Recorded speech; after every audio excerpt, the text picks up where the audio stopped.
میری شادی ہو رہی ہے اس لیے پہنا ہے۔ ہمیشہ کی طرح الٹا جواب سن کر وہ اپنے چہرے پر ناگواری سے ہاتھ پھیر گئی۔ تم کبھی بھی میری بات کا صحیح جواب نہیں دے سکتی۔ نہیں، موبائل کو سائڈ ٹیبل پر رکھ کر وہ مقابل کھڑی ہوئی۔ کیوں ہر وقت مجھ سے لڑنے کے لیے تیار رہتی ہو؟ کیوں ہر وقت مجھ سے لڑنے کے لیے تیار رہتی ہو؟ کیونکہ تم اسی کے قابل ہو۔ میں تمہارا شوہر ہوں اور تم میری ذرا سی بھی عزت نہیں کرتی۔ سوچو اگر کسی دن مجھے غصہ آ گیا تو تو کیا کرو گے ہونا؟ جب تمہارے پاس دینے کے لیے کوئی دھمکی ہے ہی نہیں تو پھر یہ اترانا کس بات کا؟ یہ گھر، بزنس اور ساری پراپرٹی میرے نام ہے، تو تم مجھے کیا دھمکی دو گے؟ تمہاری انہی حرکتوں کی وجہ سے آج ہمارا بیٹا ہمارے ساتھ نہیں رہتا، انہوں نے اشتعال سے کہا۔ میری نہیں بلکہ تمہاری حرکتوں کی وجہ سے وہ یہاں نہیں رہتا۔ اگر تم دوسری عورتوں کے پیچھے بھاگنا چھوڑ دیتے تو وہ آج یہاں ہوتا۔ مقابل بھی گرج کر بولی تھی۔ تم نے ہمیشہ مجھے میرے بیٹے کی نظروں میں برا بنایا ہے۔ زاویان ہمارا اکلوتا بیٹا ہے، تم نے مجھے میرے اکلوتے بیٹے کے سامنے ذلیل کر کے رکھ دیا ہے۔ آخر چاہتی کیا ہو تم؟ میں کیا چاہتی ہوں؟ تم کیا چاہتے ہو جاوید؟ تمہاری انہی گھٹیا حرکتوں کی وجہ سے میرا بیٹا تمہیں اپنا باپ نہیں مانتا۔ وہ تمہیں ایک اچھا انسان نہیں سمجھتا۔ اسے لگتا ہے کہ اس کا باپ دنیا کا سب سے گرا ہوا شخص ہے۔ کم سے کم اب تو اپنی ان حرکتوں سے توبہ کر لو۔ تمہیں سمجھانے سے اچھا ہے بندہ دیوار میں سر مار لے، چلا کر کہتے ہوئے وہ سر جھٹک کر باہر نکل گئے۔ مار ہی لو اپنا سر دیوار میں تو اچھا ہے، کم سے کم ہم سب کی جان تو چھوٹے گی تم سے۔ وہ پیچھے سے بلند آواز میں چیخیں۔ زاویان آج نائٹ پارٹی میں ایک کلب میں آیا تھا۔ وہ سیاہ پینٹ شرٹ میں ملبوس غضب ڈال رہا تھا۔ ہانیہ جو کہ پہلے سے وہاں موجود تھی اس پر نظر پڑتے ہی پکاری، hi Zayan, I am here. اس نے ہاتھ لہرا کر تو وہ اس کی سمت چلایا۔ ہائے، دونوں نے ہاتھ ملا کر سلام کیا۔ کیسے ہو؟ گڈ۔ ہائے راک سٹار زاویان۔ دور سے ایک لڑکی چلائی اور پھر چند لڑکیوں کے ہمراہ اس کے قریب آ کر کھڑی ہو گئی۔ تبھی سعید بھی بلو جینس پر سفید شرٹ پہنے وہاں داخل ہوا۔ اس کی نظر سیدھا زاویان کے قریب کھڑی لڑکیوں پر پڑی جو اس کے ساتھ چپک چپک کر سیلفیاں لے رہی تھی، اور پھر دوسری نظر وہ ہانیہ کے چہرے پر ڈال گیا۔ وہ اس وقت اپنی انگوٹھیاں بینچے و مشر ان لڑکیوں کو زاویان کے قریب کھڑا برداشت کر رہی تھی۔ وہ اس کی شکل دیکھ کر ہلکا سا مسکرایا اور پھر قریب آ کر کھڑا ہوا۔ ہائے ہانی، اس نے ہاتھ بڑھایا تو وہ مسکراتی ہوئی سلام لے گئی۔ دیکھو تو ذرا، یہ لڑکی کس طرح زاویان کی کمر میں ہاتھ ڈالے اس کے ساتھ چپک کر سیلفی بنا رہی ہے، اور زاویان کو خود ہی دیکھ لو، بڑا مسکرا کر پوز مار رہا ہے۔ اس کے کان میں سرگوشی کرتے ہوئے وہ دراصل اسے مزید غصہ دلانے کی کوشش میں تھا۔ ہانیہ کا غصہ اور جڑی ہوئی شکل دیکھ کر وہ ہمیشہ حظ اٹھایا کرتا تھا، اور پھر اگلے پل ویسا ہی ہوا جیسا وہ چاہتا تھا۔ ہانیہ بڑی پھرتی سے آگے بڑھی اور اس کے ساتھ چپکی سلیو لیس کپڑوں والی ایک لڑکی کو بازو سے کھینچ کر اس کے وجود سے الگ کر گئی۔ اس کے رد عمل پر دوسری لڑکیاں خود بخود پیچھے ہو کر گڑنے لگی۔ شرم کرو کچھ، سیلفی لینے کا مطلب یہ نہیں ہوتا کہ اس کے گلے ہی لگ جاؤ۔ بس بہت ہو گئی ہیں سیلفیاں، اب جاؤ۔ ہانیہ کو غصہ کرتا دیکھ کر زاویان مندی مندی نگاہوں سے اسے تاکنے لگا۔ جواب دینے کو وہ لڑکی کافی تیز لگ رہی تھی، لیکن ہانیہ چونکہ خود ایک ماڈل تھی اس لیے نہ چاہتے ہوئے بھی اسے خاموش رہنا پڑا۔ لیکن جاتے وقت وہ پھر سے ایک سمائل زاویان کو پاس کر گئی۔ اس کی یہ سمائل پر بھی ہانیہ کے وجود میں چنگاری بھڑکا گئی۔ پھر وہ جٹ اس کے روبرو ہوئی۔ کیا اس لیے پارٹیز پر آتے ہو کہ لڑکیوں کے ساتھ چپک چپک کر فوٹوز بناؤ؟ اچانک اس کی نگاہیں سعید پر پڑی تو وہ ہانیہ کو نظر انداز کرتا ہوا اس کے سامنے ہوا۔ تو نے بھڑکایا ہے نا اس کو؟ ہاں وہ نہیں۔ اپنے سر کے دائیں جانب بالوں میں انگلیاں ٹھونستے ہوئے وہ چھت کی جانب دیکھ کر بڑبڑانے لگا۔ ہانی، یہ تمہیں بھڑکاتا ہے اور تم اس کی باتوں میں آ جاتی ہو۔ اب وہ اس کی جانب گھما تھا۔ زاویان بیبی، میں اندھی نہیں ہوں، مجھے خود سب کچھ دکھائی دیتا ہے۔ میں نے خود دیکھا ہے کہ وہ لڑکی تمہارے ساتھ کس طرح چپک کر کھڑی تھی۔ اچھا، اور جب تم چپکتی ہو تو اس کا کیا؟ زاویان کے سوال نے اس کے تن بدن میں آگ لگا دی تھی۔ سعید نے بھی جھپٹ چونک کر دیکھا، کیونکہ آج سے پہلے کبھی بھی زاویان نے اسے یوں پلٹ کر جواب نہیں دیا تھا۔ تو تمہیں میرا قریب آنا اچھا نہیں لگتا؟ اگر میں کہوں کہ بالکل نہیں تو؟ اپنی پینٹ کی دونوں جیبوں میں ہاتھ پھنساتے وہ تنے لہجے میں بولا، تو میں آج کے بعد کبھی بھی تمہارے قریب نہیں آؤں گی۔ Thanks please. اپنی بے رخی دکھاتا وہ کلب سے باہر نکل گیا۔ ہانیہ کو اس کے جواب نے تڑپا کر رکھ دیا تھا۔ زاویان کا بدلا لہجہ اور بدلا انداز اس کے رونگٹے کھڑے کر گیا۔ وہ بت کی مورت بنی کافی دیر تک وہیں کھڑی ایک جانب دیکھتی رہی، اور سعید بھی زاویان کی پیروی کرتا ہوا اس کے پیچھے ہی نکل گیا۔ یار، تو نے اس کی انسلٹ کیوں کی؟ ڈرائیونگ سیٹ کے ساتھ بیٹھے زاویان کی جانب دیکھ کر وہ یقیناً ہانیہ کے متعلق پوچھ رہا تھا۔ مجھے اس کا یوں زیادہ رومانٹک ہونا اچھا نہیں لگتا، اور نہ ہی مجھے یہ اچھا لگتا ہے کہ کوئی بھی شخص بلا وجہ مجھ پر اپنا حق جتا کر مجھے قید کرنے کی کوشش کرے۔ زاویان مین روڈ پر گاڑی چلاتا ہوا اپنے پہلو میں براجمان سعید سے مخاطب تھا۔ پر بھائی وہ تجھ سے پیار کرتی ہے۔ آئی ڈونٹ کیئر، وہ لاپرواہی سے بولا۔ ایسے کیسے ڈونٹ کیئر؟ تو جانتا ہے نا ہانیہ کو، اگر اسے یہ لگا تو اسے اگنور کر رہا ہے یا تجھے اس میں کوئی دلچسپی نہیں رہی تو وہ آفت کھڑی کر دے گی۔ اور تو شاید بھول رہا ہے کہ میں کون ہوں۔ اگر وہ ایک سو کال ماڈل ہے تو میں ایک مشہور راک سٹار ہوں۔ اس جیسی سینکڑوں لڑکیاں مجھے آ کر قید کرنے کی کوشش کریں گی تو مجھے ان کو ان کی اوقات میں رکھنا بہت اچھے سے آتا ہے۔ بھائی تو خود سے بھی اپنی گرل فرینڈز کی حیثیت سے سب کے سامنے شو کروا چکا ہے۔ کیا تجھے سچ میں لگتا ہے کہ گرل فرینڈ کی کوئی حیثیت ہوتی ہے؟ تو کیا نہیں ہوتی؟ میرے نزدیک کسی بھی ایسے رشتے کی کوئی حیثیت یا اوقات نہیں جو وقتی ہو۔ مطلب تو ہانیہ سے شادی نہیں کرے گا؟ اس نے انتہائی تعجب سے پوچھا۔ اگر اس کی حرکتیں ایسی ہی رہی تو کبھی نہیں۔ سعید کا منہ اس کے جواب پر پوری طرح کھل گیا تھا۔ منہ بند کر مکھی چلی جائے گی، وہ فوراً اپنا منہ ٹھپ سے بند کر گیا۔ پر یار اس طرح تو… اس سے پہلے کہ وہ مزید کچھ بولتا زاویان نے اچانک اتنی زور سے گاڑی کی بریک دہائی کہ اس کا وجود جھول کر رہ گیا۔ جب سامنے نظر پڑی تو دو عورتیں اس کی گاڑی میں لگتی ہوئی بمشکل بچی تھی۔ وٹ ربش، اندھی ہو گئی ہیں کیا یہ دونوں؟ زاویان غصے سے کہتا ہوا گاڑی سے باہر نکلا، وہ بھی اس کے پیچھے ہی سڑک پر آیا تھا۔ ہائے ہائے بدتمیز لڑکے، تجھے دکھائی نہیں دیتا کیا؟ ابھی ہم دونوں کو ٹھوک دیتا۔ بلند آواز میں زیان پر چلانے والی یہ عورت کوئی اور نہیں بلکہ علیشا کی ماں تھی۔ سعید نے اچانک نرگس بی بی اور اس کے ساتھ کھڑی چہرہ چھپائے ہوئے لڑکی کو دیکھا تو اسے فوراً پہچان گیا۔ دکھائی آپ کو نہیں دیتا آنٹی؟ جب آپ کو پتا ہے کہ سامنے سے گاڑی آ رہی ہے تو بھاگ کر روڈ کراس کرنے کی کیا ضرورت تھی آپ دونوں کو؟ آپ جیسے لوگ خود اپنی غلطیوں کی وجہ سے مر جاتے ہیں اور پھر ہم پر الزام آ جاتا ہے۔ زاویان بدلحاظ ہو کر گر جا۔ ارے تجھے تمیز نہیں ہے لڑکے، امیر گھر کے بگڑے ہوئے لونڈے لگتے ہو۔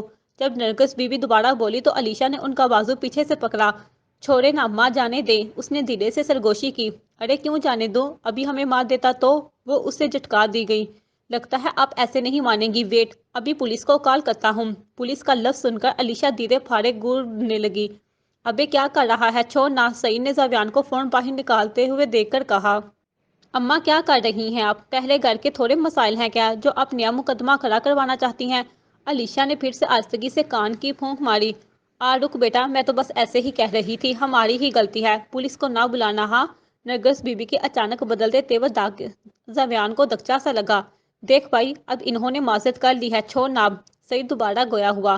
اوکے فائن، وہ مختصر کہہ کر گاڑی کی جانب گھما۔ تبھی سعید نرگس بی بی سے مخاطب ہوا۔ آنٹی کہاں جانا ہے آپ لوگوں نے؟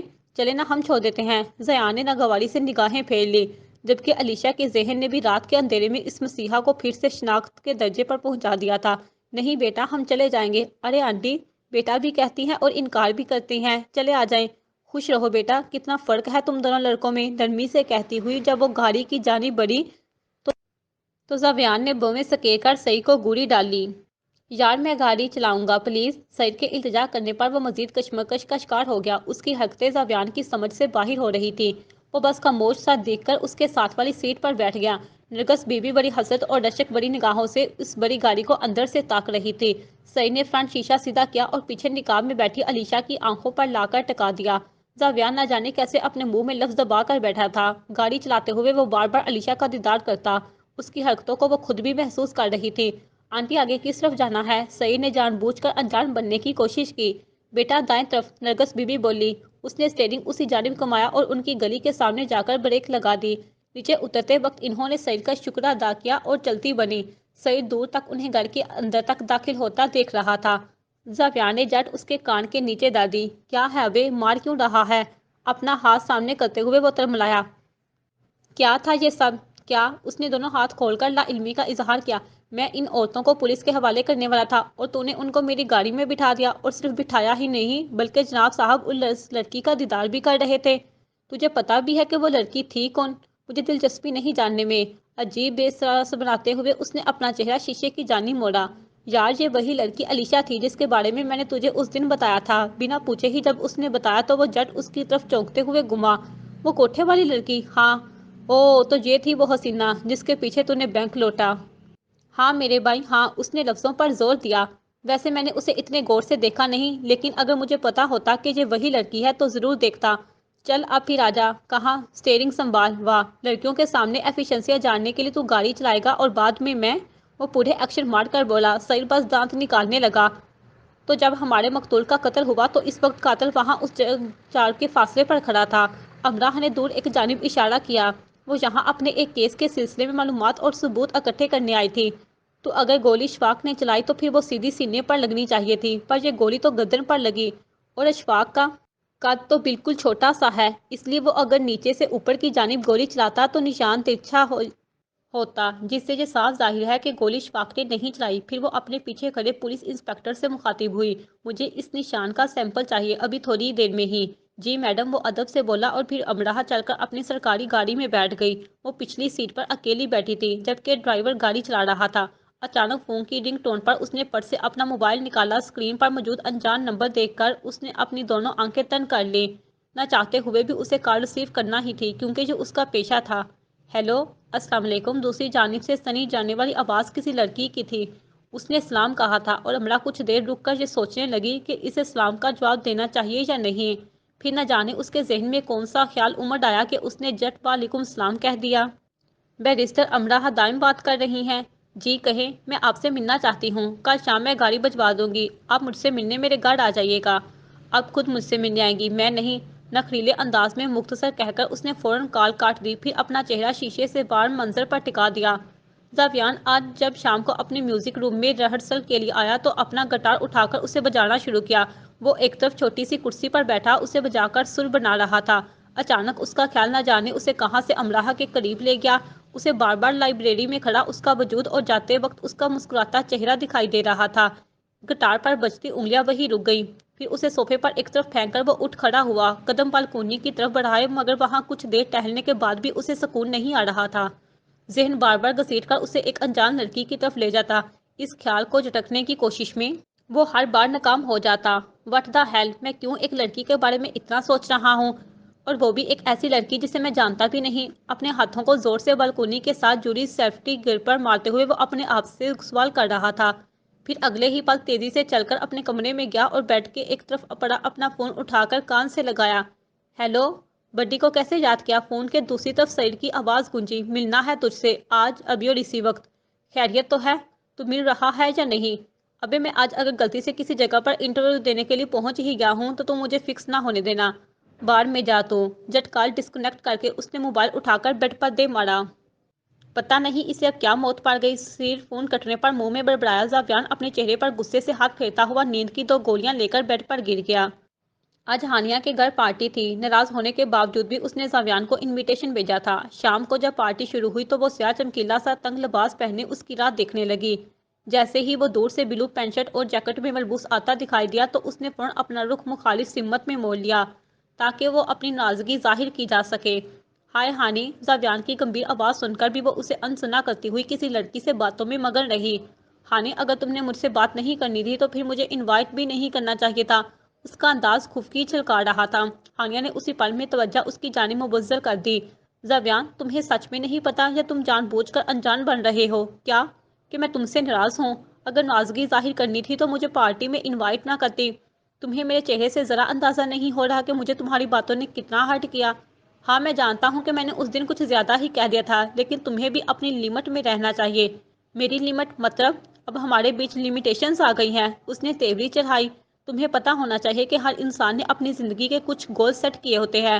اگر آپ کو ان کو توڑنے یا پھلانگنے کی کوشش کریں گے تو ڈیفینیٹلی آپ کو تلخ حقیقتوں کا سامنا کرنا پڑے گا۔ وہ انتہائی سنجیدگی سے پیش آیا۔ کچھ بدلے بدلے سے لگ رہے ہو، کیا بات ہے، تنگ آ گئے ہو؟ ہانی، مجھے لگتا ہے کہ ہمیں اپنے رشتے کو تھوڑی سی سپیس دینی چاہیے۔ کیوں؟ کیوں ہمیں ایک دوسرے کو مزید سمجھنے کی ضرورت ہے؟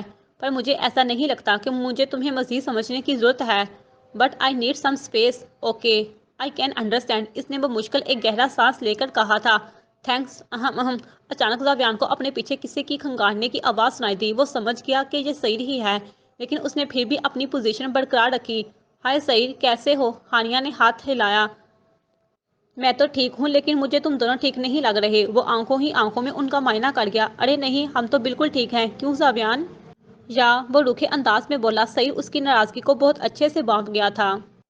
ناراض ہے کیا بے؟ اس نے اپنا کندھا زاویان کے کندھے میں مار کر کہا، مگر وہ خاموشی سے جیسے ہی دوسری جانب بڑھنے لگا تو سعید بھاگ کر جٹ اس کے سامنے ہو گیا۔